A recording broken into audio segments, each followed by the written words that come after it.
for when you're happy, tacky, and gay. Jam on toast! Hey there, everybody. Welcome to the Jam. I'm Cameron, and today the toast is to the producers.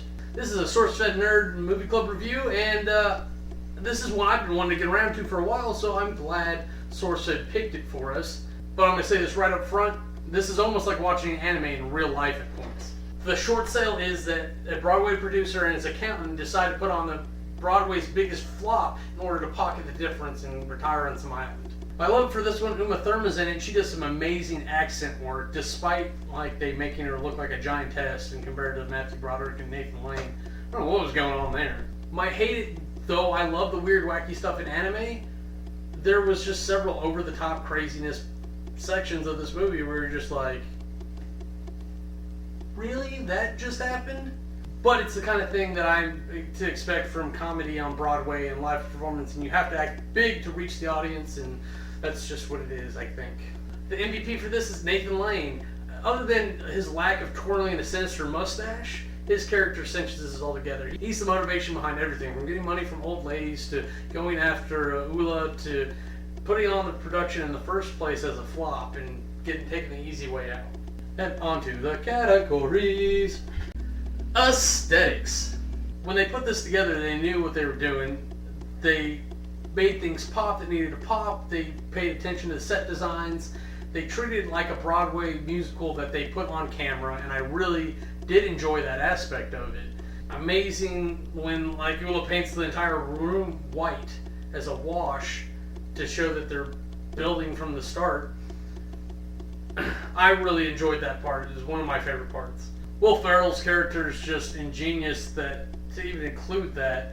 When they go to Rogers and it's all gay all the time, everywhere, it's very in your face, it's very thematic, it's bright, it's colorful, it's joyous, whereas when you go to Will Ferrell's character, it's very dark and dreary, and he's talking to pigeons that actually kind of talk back. It's weird.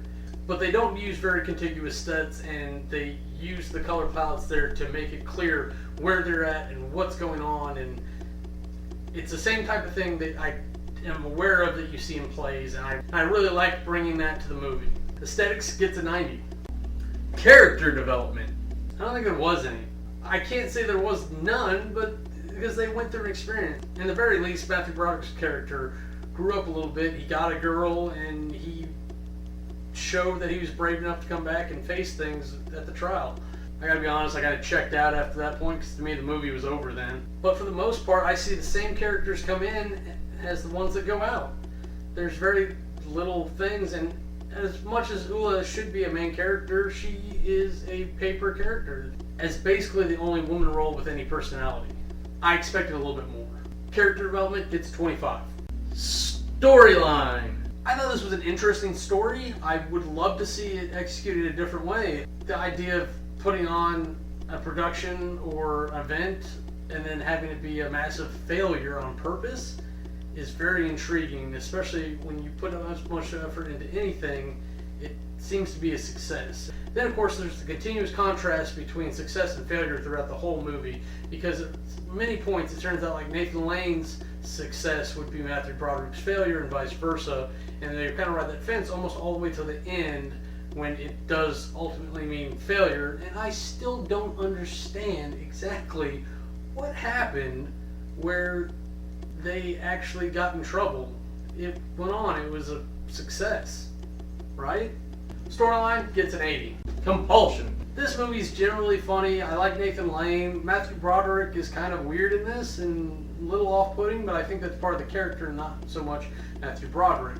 I was a little upset that the only woman character with an actual name was a paper character, as well as all the background women that just get used, but some places just don't have that priority, and I try to move past that.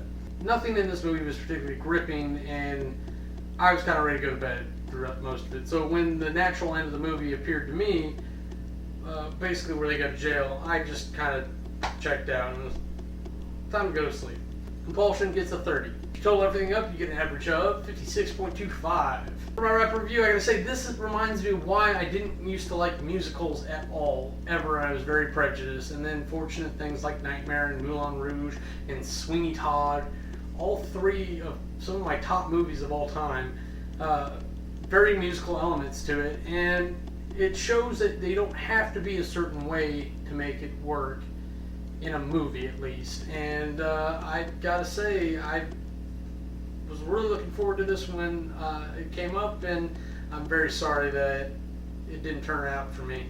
I'd say this is a musical for anyone who likes musicals, and by all means enjoy it. It's just not for me. I think that's all I got for you today. I'm Cameron. Have a nice day.